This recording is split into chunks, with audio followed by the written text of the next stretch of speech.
वसहाबिही अजमाईन। अम्मा बाद फ़अऊज़ु बिल्लाहि मिनश शैतानिर रजीम। बिबरकति बिस्मिल्लाहिर्रहमानिर्रहीम।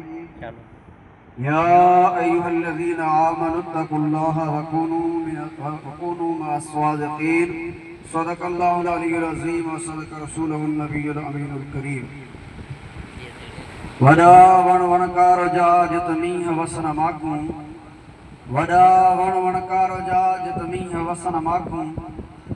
सुजन थियूं सही चए हाड़े जो हाकूं, जत अंधियूं ओताकूं उतरस जा रहबर राह में। करड़ा डूंगर कह घणी जित वाकुण ते वारी, आडा लक लतीफ़ चए बर सुजन भारी। जा मंज़िलूं मारी क़ादिर के रसाई, आशिकन अल्लाह जी वाई सदावात, आशिकन अल्लाह जी वाई सदावात। फ़ज़कुरनी अज़कुरकुम तन में इहा तात, पोनीअ खां कीअं साथ सजण वेर न विसरियो।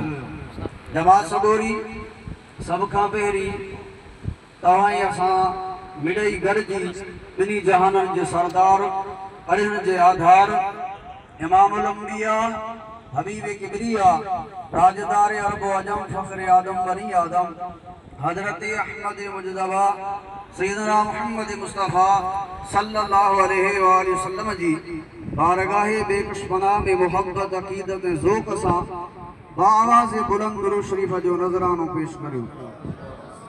अल्लाहुम्मा सल्लि अला सय्यिदिना व नबियना मौलाना मुहम्मद व आलिहि व सहाबी व बारिक सल्लम।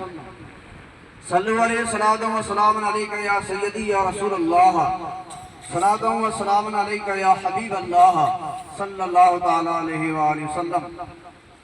जमात सगोरी इंशाअल्लाह ताला जेको मो फ़क़ीर के वक्त दिनो वियो आहे, इंशाअल्लाह ताला गाल तव्हांजे आंदो उन्हीं वक्त में कंदासीं जेतरी गाल थी इंशाअल्लाह ताला।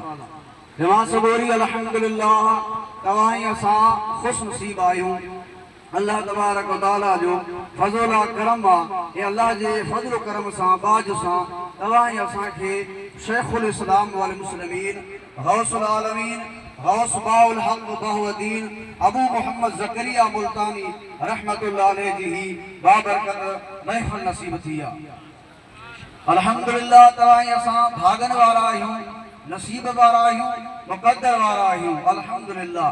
पर अज़ीज़ दोस्तो, जी अल्लाह जे बाने जी अल्लाह जे कामिल वली जी तव्हां असां इहा महफ़िल सजाई आहे, मजलिस सजाई आहे, उन अल्लाह जे कामिल वली जी ज़ात पाक जेका आहे उहा कीअं तारीफ़ जे मोहताज न आहे अल्हम्दुलिल्लाह।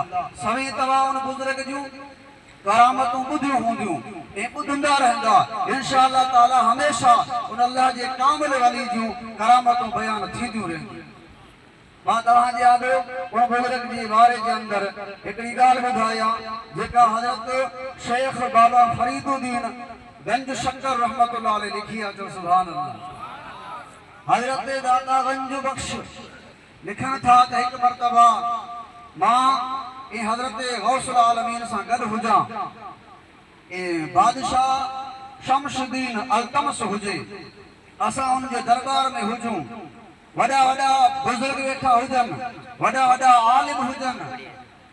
बाबा फरीदुद्दीन गंज शक्कर फरमाइनि था उन्हनि मझारा आलिम सगोरा जेके वेठा हुया उन्हनि मझारा हिकिड़े सवाल कयो गौसुल आलमीन खां त साईं, माण्हू चवंदा आहिनि त जेके अल्लाह जा वली आहिनि, जेके अल्लाह वारा हूंदा आहिनि, उन्हनि जी नज़र कीमिया हूंदी आहे, उन्हनि जी नज़र कीमिया हूंदी आहे। पर तव्हां असांखे ॿुधायो त सही उहा नज़र कीमिया छा आहे? नज़र कीमिया चूंदा किथे आहिनि? कहिड़ी शइ, कहिड़ी नज़र कीमिया आहे?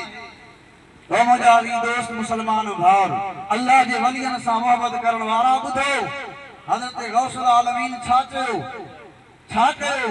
रिवायत में अचे थो हिकिड़ो बानो वेठो हुयो। अॻी ज़माने जे अंदरि बाना रखंदा हुआ माण्हू, हो बि कोन मुसलमान, पर हज़रत गौसुल आलमीन उन बाने खे ख़रीद कयो। ख़रीद करण खां बाद वरी आज़ाद कयो। ये आज़ाद करण खां बाद उनखे कलमा तौहीद पढ़ायो।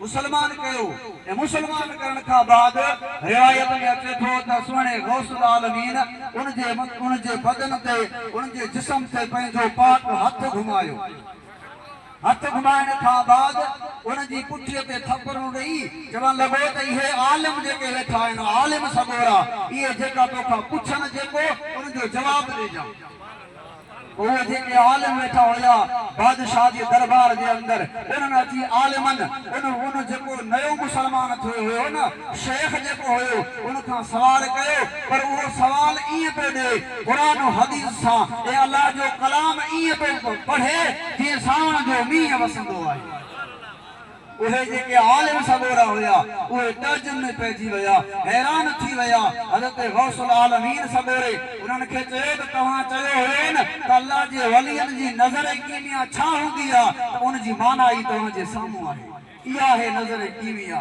त मुंहिंजा अज़ीज़ दोस्तो मुसलमान भाइरो अल्हम्दुलिल्लाह तव्हां असां ख़ुश नसीब आहियूं अल्लाह वारनि सां मोहबत करण वारा आहियूं अल्लाह वारनि सां प्यार करण वारा आहियूं हज़रत निज़ामुद्दीन औलिया दहलवी वारो लिखे थो त हिकु मरतबा असां हज़रत गौसुल आलमीन जी बारगाह जे अंदरि वेठा हुआसीं ॿिया बि माण्हू हुया आलिम सगोरा हुया हज़रत सुहिणे गौसुल आलमीन उन्हनि खां पुछियो बाबा तव्हां मझारा को अहिड़ो आहे जो ॿ रकात